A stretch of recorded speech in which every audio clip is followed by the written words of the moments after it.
dari kita zikir subhanallah itu ada satu dampak ya, dampaknya pada satu sikap menerima. Jadi sikap menerima itu penting sekali. Kalau Jawa mengatakan nrimo ing pantum. Dulu saya pikir nrimo ing pantum itu gampang, diwai ya ditompo ae. Ternyata yang namanya nrimo tidak selalu menyenangkan, tidak selalu mengenakkan, tidak selalu membahagiakan menurut ukuran hawa nafsu. Kadang-kadang penderitaan kita harus juga bisa menerima, difitnah orang harus bisa menerima, dipukul orang harus bisa menerima, kehilangan kendaraan harus bisa menerima, kemudian dan lain-lain lah yang nggak enak juga harus bisa menerima karena Allah. Nah, kalau kita sudah bisa menerima karena Allah, maka baru kita bisa bersyukur. Makanya orang yang bersyukur itu orang yang tidak pernah mengeluh. Jadi kalau kita masih mengeluh terhadap afal Allah yang tidak sesuai dengan keinginan kita, tidak sesuai dengan harapan kita, itu namanya ya kita belum bersyukur. Jadi syukur kita bukan karena Allah, karena duit, karena kesehatan, karena apa, kita baru bisa bersyukur. Tapi kalau kita tidak diberi kesenangan, tidak diberi anugerah berupa kesehatan, nah kita nggak bisa bersyukur. Sakit saja mengeluh, nggak bersyukur. Kemudian Allah Akbar itu juga kita meyakini, dampaknya kita menjadi sangat yakin pada Allah, akhirnya kita termotivasi untuk menjalankan amanah-amanah Allah. Jadi orang berspiritual itu kalau kita sudah berspiritual, ya, kita sudah mencapai tahap sadar Allah atau ma'rifatullah, itu harus berdampak pada aktivitas kita sehari-hari, berdampak pada akhlak kita, berdampak pada perilaku kita. Ya, sedang aktivitas sehari-hari itu dasarnya adalah amanah. Jadi diri kita, hidup kita, aktivitas kita, dan semua predikat-predikat status sosial, semua kemelekatan yang ada pada diri kita, itu semua amanah. Keluarga kita amanah, teman kita amanah, masyarakat sekitar kita amanah, pekerjaan kita amanah. Nah, kalau kita menyadari akan amanah itu, namanya amanah, itu amanah Allah, itu titipan Allah, ya, maka kita akan jalankan amanah sebaik-baiknya. Gimana cara menjalankannya? Nah, setiap amanah itu mesti ada tanda, ada tandanya. Ada ayatnya, ya, ada isyarahnya. Nah, kalau kita bisa menerima tanda, baik tanda yang kasar maupun tanda yang halus, berupa firasat-firasat yang sangat halus, ya. Kadang kita hanya kita sendiri yang tahu. Kita bisa peka terhadap ilham, kita bisa peka terhadap tanda. Maka kita akan jelas sekali menangkap perintah Allah. Jadi dalam setiap tanda itu ada perintah. Kalau yang kasar-kasar gampang, ya. Misalnya kita amanahnya tubuh, ya. Tandanya perut keroncongan, perintahnya makan. Itu yang kasar-kasar gampang. Amanah anak, tandanya belum bisa membaca, belum bisa mengaji, perintahnya ajari anak mengaji. Mengajari anak mengaji pun amanah. Tandanya apa? Tandanya kita belum bisa mengajari, perintahnya masukkan TPA atau TPQ dan seterusnya. Jadi amanah Allah atau perintah-perintah Allah itu tidak pernah berhenti. Ilham itu selalu turun terus, ya. Jadi pada hakikatnya kita hidup ini hanya menjalankan perintah Allah. Hakikatnya itu. Nah, kesadaran menangkap perintah inilah yang harus kita latih. Jadi jangan, kenapa kamu kesini? Diperintah Allah, Pak. Kabeh ngono iso. Nah, sekarang tandanya apa kalau diperintah? Tandanya apa? Kalau tandanya, amanahnya apa? Itu. Kalau kita sadar akan amanah, ya, kita menyadari betul, dan kita benar-benar istiqomah dalam ber-DN dan berusaha menjalankan amanah sebaik-baiknya, itu dampaknya kita diberi kepekaan oleh Allah dalam menangkap ilham-ilham Allah, dalam menangkap tanda Allah, dan menangkap perintah Allah, serta kita diberi kekuatan untuk menjalankannya.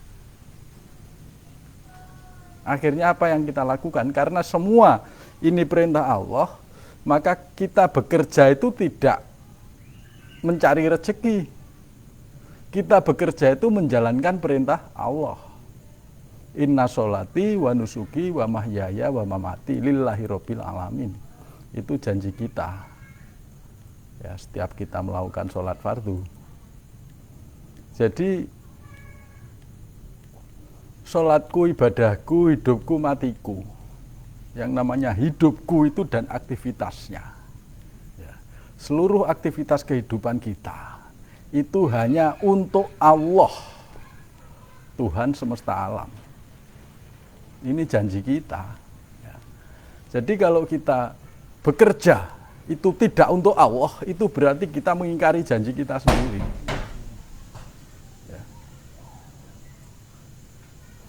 Kalau kita bekerja untuk mencari uang, ya namanya kita ingkar janji. Ketauhidan kita menjadi meleset. Kita menjaga kesehatan, ya, itu juga untuk Allah. Kita bekerja untuk Allah. Kita berdagang untuk Allah. Kita mengajar untuk Allah. Nah, kesadaran itulah yang perlu kita tanamkan dalam diri kita. Jadi, wah enak ngomong Mbak Bejo, lek ngelakoni. Lha iki wah enak ngomongnya, indahnya lek ngomongnya angel. Lek ngelakoni piye? Angel. Wis angel. Angel wis. Wis angel. Wis angel wis. Angele ram tuturane. Angele ram tuturane. Nah, ini lagunya Cak Kartolo ya yang viral. Itu. Jadi menjalankan amanah itu harus dengan kesadaran, bukan rasa sadar Allah ya, bukan rasa sadar Allah. Tapi sadar Allah, kesadaran terhadap Allah itu menjadi satu fakta kenyataan dalam hidup. Itu loh. Jadi kenyataan dalam hidup. Kalau kita sudah bisa menyadari Allah secara nyata, maka kita pasti bisa menjalankan amanah tanda perintah, bisa menjalankan perintah-perintah Allah dengan sebaik-baiknya. Maka menjalankan amanah tanda perintah dalam aktivitas kehidupan sehari-hari kita, ketika kita menjalankan aktivitas itu kita sadar benar bahwa ini perintah Allah dan kita jalankan dengan sebaik-baiknya, itulah lurus-lurusnya tauhid, itulah ikhlas, itulah syukur, itulah berserah. Maka kesadaran ini menjadi satu hal yang mutlak yang meliputi semua komponen dalam diri kita, termasuk pikiran dan hati, yang ini nanti akan dibahas secara gamblang oleh pembimbing besar kita, Bapak Setio Purwanto. Dari saya, sekian dulu. Semoga ini bisa menjadi motivasi untuk kita semua. Billahi taufik wal hidayah. Assalamualaikum warahmatullahi wabarakatuh. Waalaikumsalam.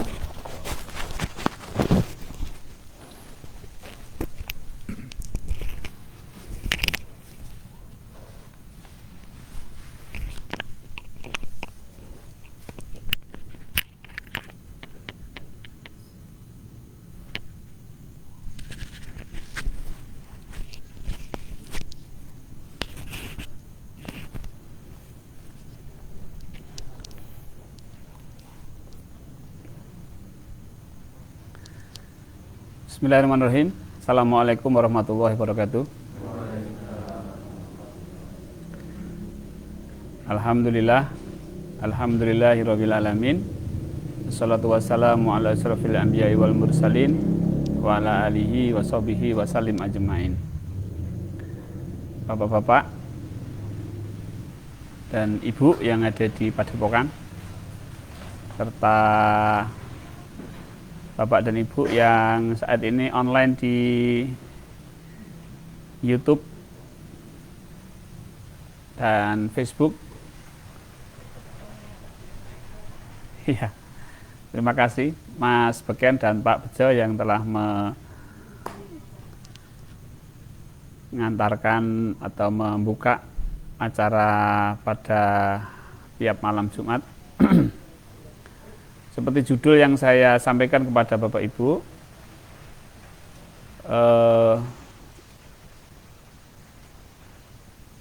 kesadaran bagaimana kita, pikiran kita, perasaan kita itu lebur di dalam kesadaran. Agar apa? Agar satu, jadi satu. Misalnya ya, kita menyadari Allah itu, menyadari Allah yang lebih besar daripada apapun. Kita Allahu Akbar, menyadari Allah yang lebih besar daripada apapun. Maka pikiran kita harus masuk ke situ. Hati kita juga harus lebur ke situ. Bahkan perbuatan perilaku kita harus lebur ke situ.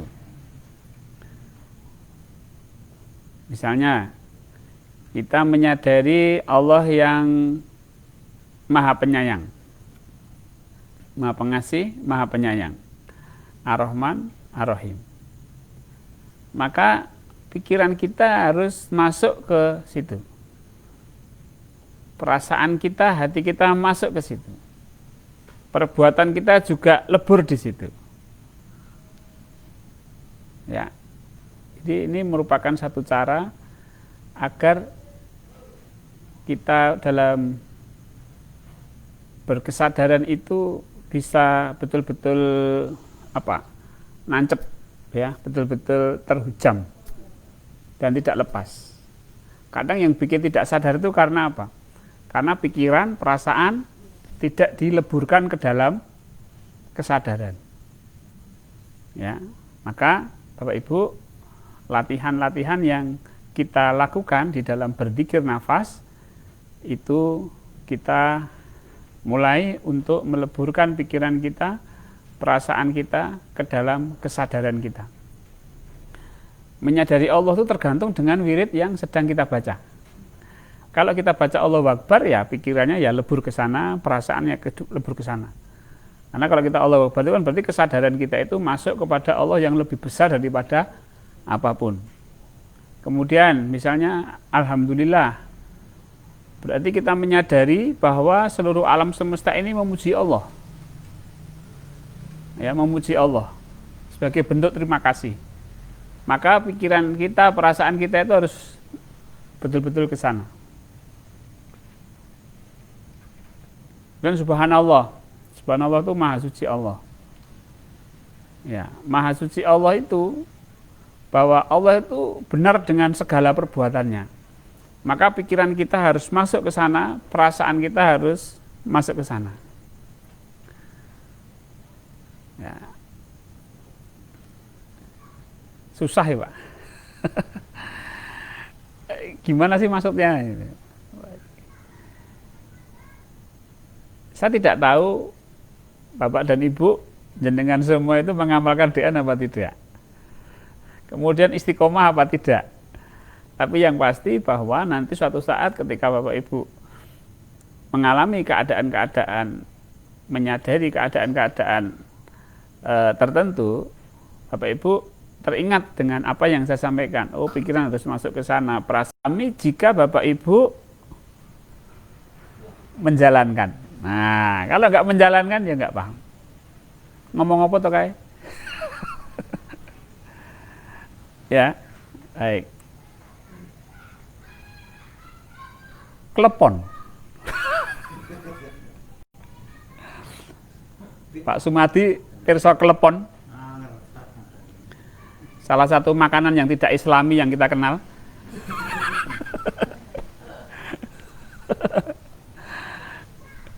Klepon. Ya. Saya cerita tentang klepon, rasanya klepon, kemudian nikmatnya klepon makan klepon gitu kan. Bapak Ibu belum pernah makan klepon. Gimana coba? Apa to kleponnya apa to? Masa kaya ngono rasane? Ora mudeng. Kemudian mari kita makan klepon sama-sama. Oh, yang dimaksud Pak Pur tadi itu klepon itu seperti ini ya? Iya betul. Nah, jadi pengalaman itu ora iso dipaido. Ya ora iso dipaido, maido piye wong pengalaman lah aku ngalami ya. Nek urung mudeng berarti kowe urung ngalami. Kalau Anda belum paham berarti Anda belum mengalami. Jadi ini masalahnya itu adalah masalah sudah mengalami atau belum. Menjalankan atau belum, nanti mengalami atau belum. Jadi namanya berspiritual itu ya kudu nglakoni. Itu namanya aja salik. Salik itu pejalan. Pejalan orang melaku-melaku apa yang namanya pejalan? Jalannya aja namanya thariqah. Lah wong ana dalane nek tadi liwati apa ya jenenge berthariqah. Berthariqah itu jangan sempit, thariqah Qadiriyah Naqsabandiyah, bukan itu. Thariqah itu luas. Salat itu thariqah. Gitu. Salat itu thariqah. Kemudian kita puasa itu thariqah. Thariqahmu apa? Salat. Wah. Thariqahmu apa? Puasa. Thariqah itu artinya dia menjalani amaliyah yang sudah dibenarkan oleh Islam. Itu namanya thariqah. Namanya berthariqah itu ya harus jalan. Thariqahmu apa? Dzikir nafas. Berarti apa? Saya mengamalkan dzikir nafas. Ya diamalkan, dilakoni gitu loh, dijalankan. Orang Jawa tuh bilang ilmu itu kelakone kanthi laku gitu Pak. Numpak mati nggih. Jadi nek orang lakoni ya wis ora. Ngilmu itu kelakone kanthi laku. Ilmu karo ngilmu beda. Ilmu itu pengetahuan, kalau ngilmu itu pemahaman. Wong ngerti belum tentu paham. Kowe ngerti belum tentu paham. Tapi kalau dia paham, mesti ngerti. Nah, makanya paham ini juga rezeki. Nek ngerti kabeh wong iso ngerti. Baik Bapak Ibu. Jadi bagaimana kita meleburkan ketika kita berzikir, ya kan Bapak Ibu. Kemudian kita menyebut Allah. Allah. Kesadaran kita kemana? Kesadaran kita menyadari Allah yang tidak serupa dengan apapun. Maka masukkan pikiran ke sana. Rasa kita masuk ke sana. Bukan merasakan, tapi masukkan aja sudah. Bukan memikirkan, masuk aja pikirannya ke sana sudah. Bleng gitu dah. Allah. Tubuhnya diam karena sedang latihan DN. Hanya nafasnya saja yang bergerak.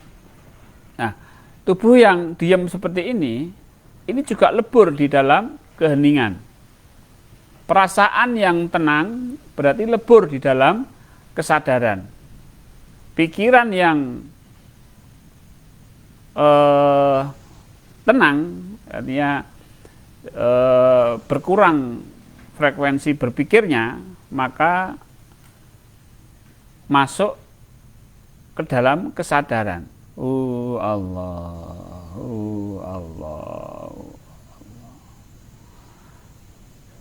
Nah, jadi Bapak Ibu, para wali-wali dulu, beliau sudah sangat mahir di dalam hal ini. Maka kalau kita melihat sejarah, itu jalannya saja itu zikir. Jalannya para wali itu zikir.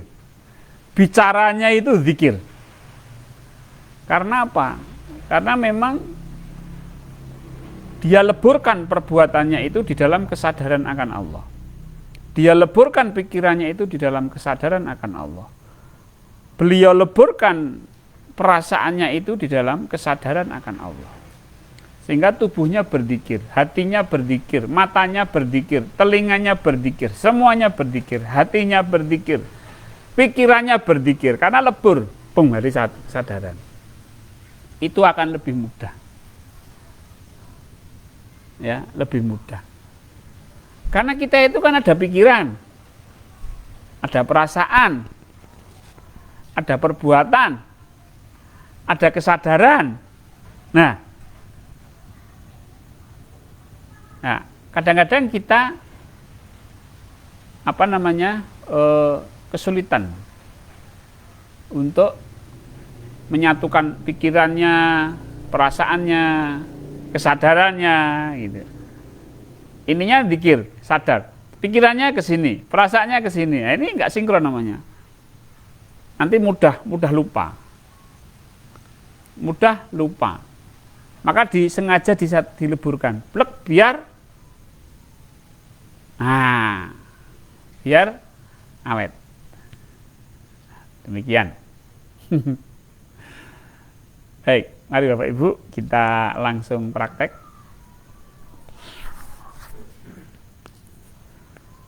Baik, setelah nanti kita DN, saya ada diskusi di Zoom meeting. Silahkan Bapak Ibu untuk gabung.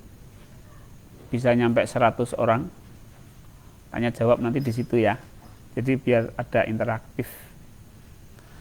Baik Bapak Ibu, mari kita latihan zikir bersama-sama.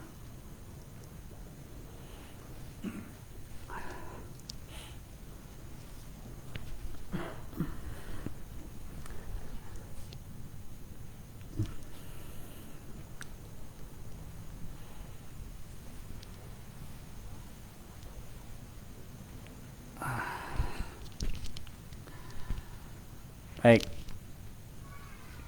Bapak Ibu, di dalam berzikir, tubuh kita harus rileks,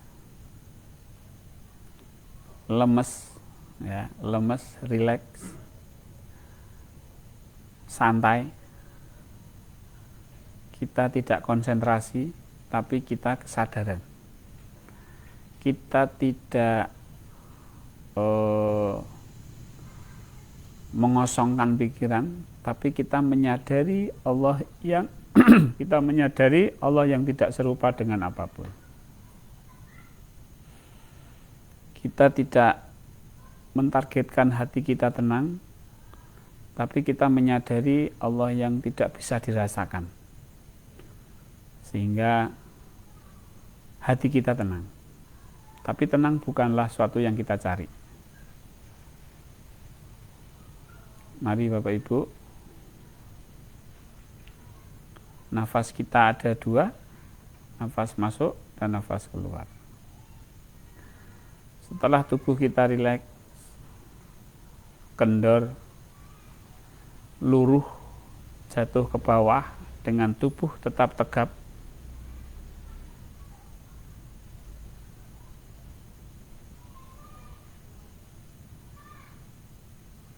yang bergerak tinggal nafas masuk dan nafas keluar.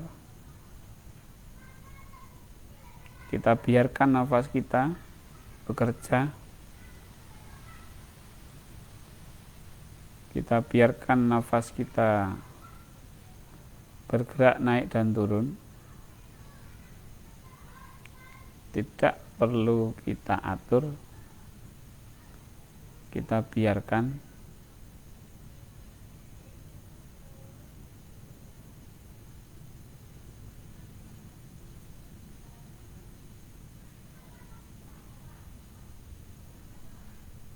Baik.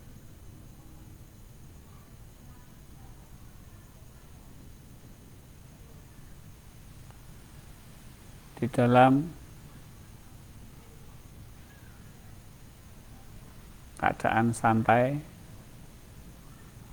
rileks, dengan nafas naik turun,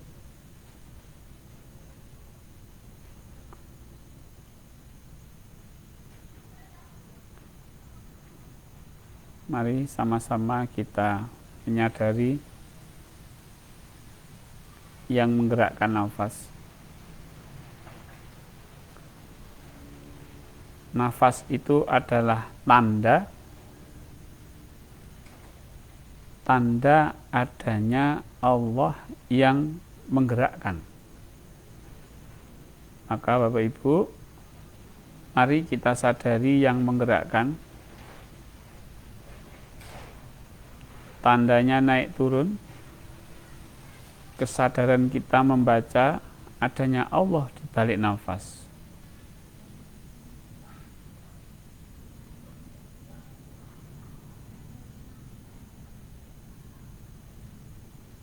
Kemudian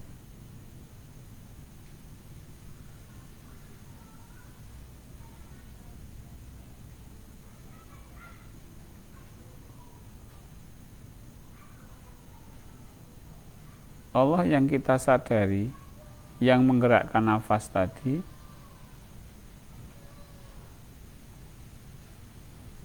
kita panggil dengan sebutan hu. Ketika nafas masuk, Allah. Ketika nafas keluar,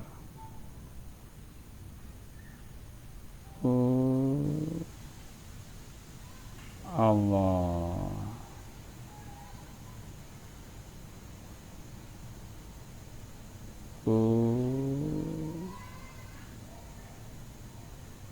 Allah.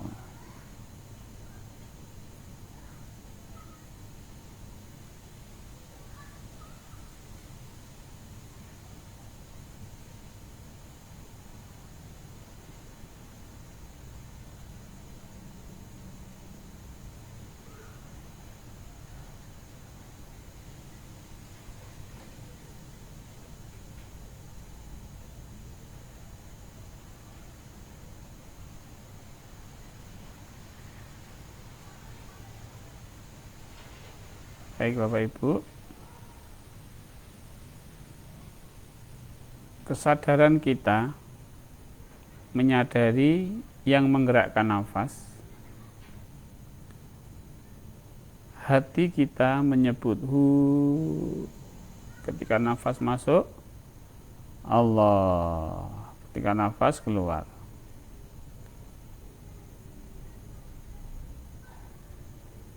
satukan antara hu dan Allah dalam kesadaran. Masukkan kesadaran kita, masukkan perasaan kita ke dalam kesadaran kita.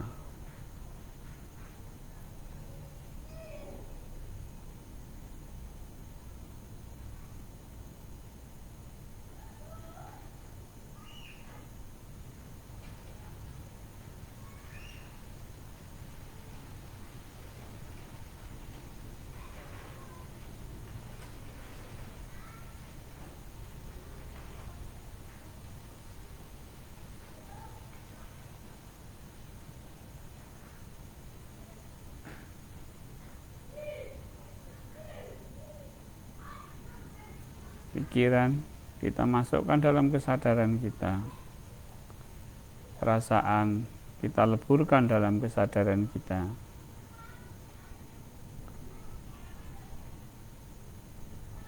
Nafas yang naik turun kita leburkan dalam kesadaran kita.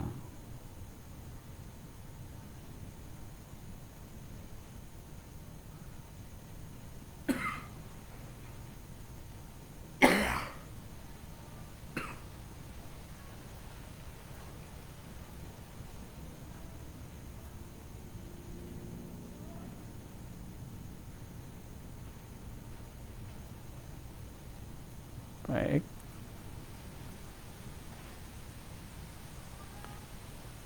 Mari Bapak Ibu, kesadaran kita arahkan untuk lebih mendekat kepada Allah.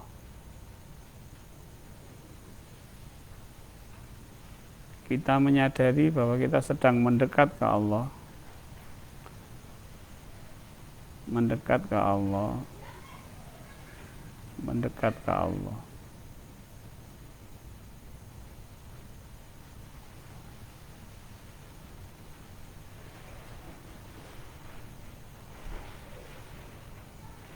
Ketika nafas keluar,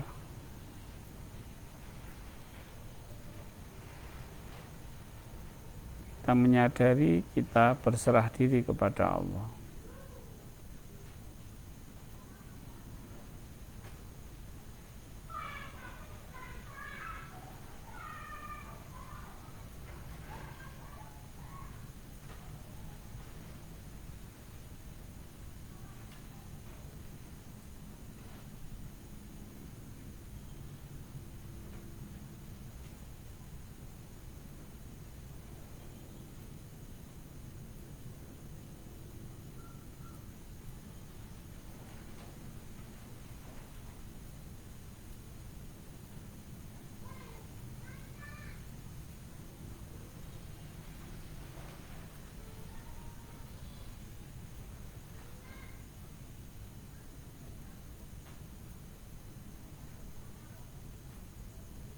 Baik Bapak Ibu,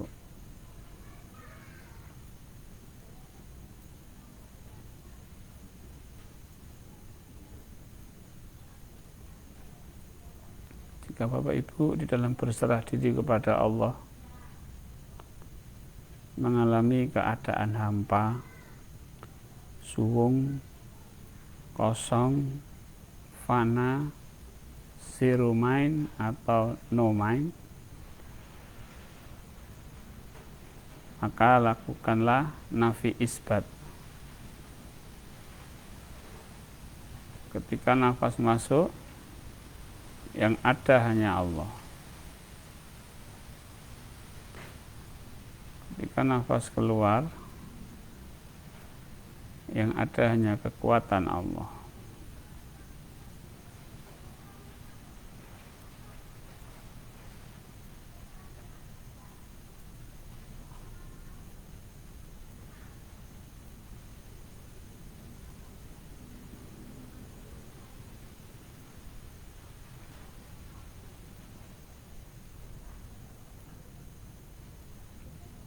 Yang ada hanya Allah dan yang adanya kekuatan Allah.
Leburkan Bapak Ibu pikiran dan perasaan dalam kekuatan Allah. Leburkan di dalam kekuatan Allah.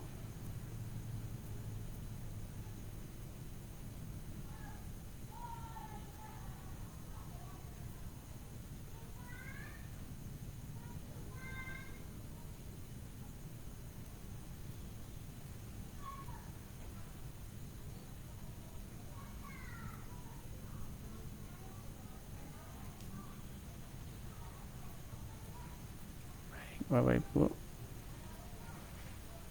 silahkan Bapak Ibu melanjutkan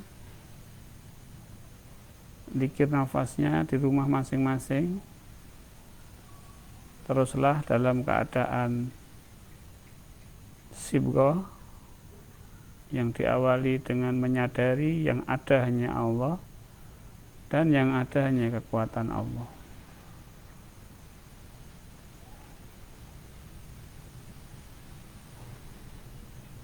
teruskan Bapak Ibu di rumah sampai selesai. Sampai selesai dengan sendirinya. Saya akan mengakhiri siaran ini. Sekali lagi Bapak Ibu, kalau masih ingin berada pada keadaan ini, tetaplah berzikir sampai selesai.